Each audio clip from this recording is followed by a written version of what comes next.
adalah seorang peneliti gamelan Bali dari Kanada.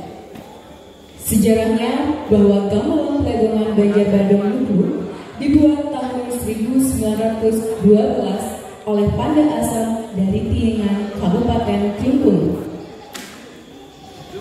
Gamelan ini terdiri dari kendang krumpungan lana, wadung, sepatang gendar lambat, satu buah kecek, sepasang gendar barang, dua buah gangsa jongkok pemade, dua buah gangsa jongkok kantilan, empat buah gangsa gantung pemade, dua buah jublak, dua buah jegok, satu buah gong pelegongan, satu gentoran, satu buah kena, satu gentong, satu buah rebab, dan terdiri dari beberapa suling besar dan suling kecil.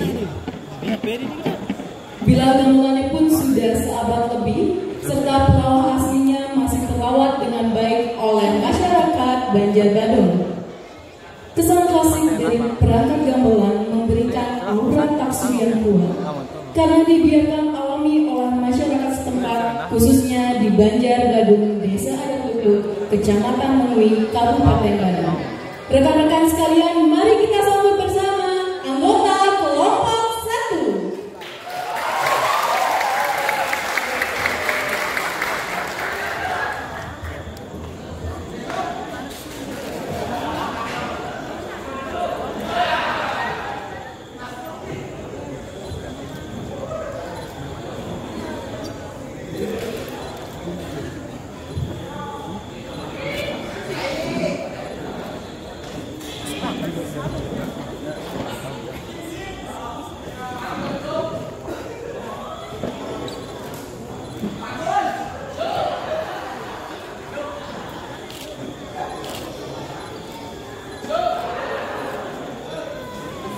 Ana Agung Ayu, istri Rai Mayuni dengan NIM 002, Anom Hasta Sena dengan NIM 003, Igede Bagoskai Endra Prakastya NIM 006, Igede Jimata Kori 007, Igede Ogo Janardana 008, Igusti Ayumade Arimega Cantika Putri 009, Igusti Ngurah Prasta Adi Nugraha 011, Ikade Adi Febriana 012, Imade Adi Prayoga 013, Imade Bagus Kesuma Wijaya 014, Imade Pito Mahasuya 015, Inyoman Anam Suputra Jaya 016, Iputu Trisna Gilang Atika 017, Iwayang Gede Bimantara 019, Imade Windiastini 026,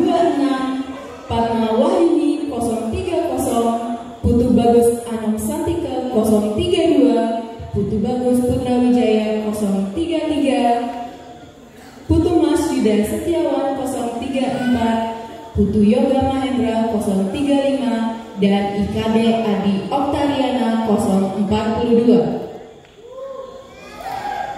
Adapun pendukung karya ini yaitu Sekeselonding Pasukan Kambing.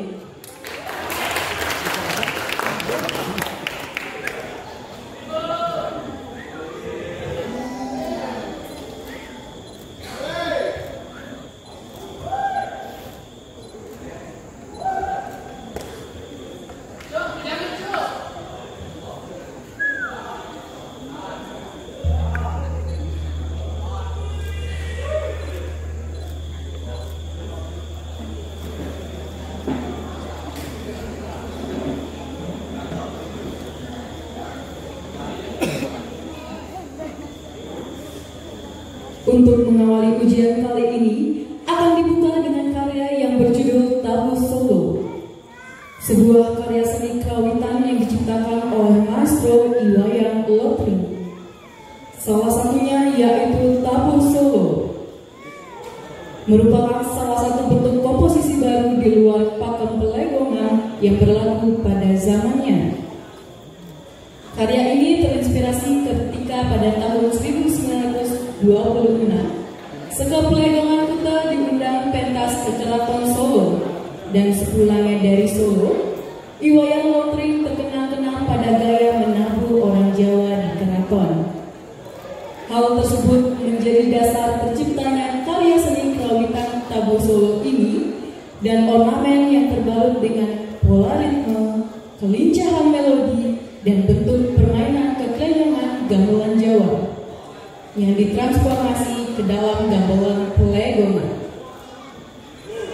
Hal ini menjadikan ciri khas karakter di wayang lotring yang berjudul Solo. Hadirin sekalian, mari kita saksikan bersama karya pertama dari kelompok 1 dengan judul Tabu Solo.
Acara selanjutnya penampilan karya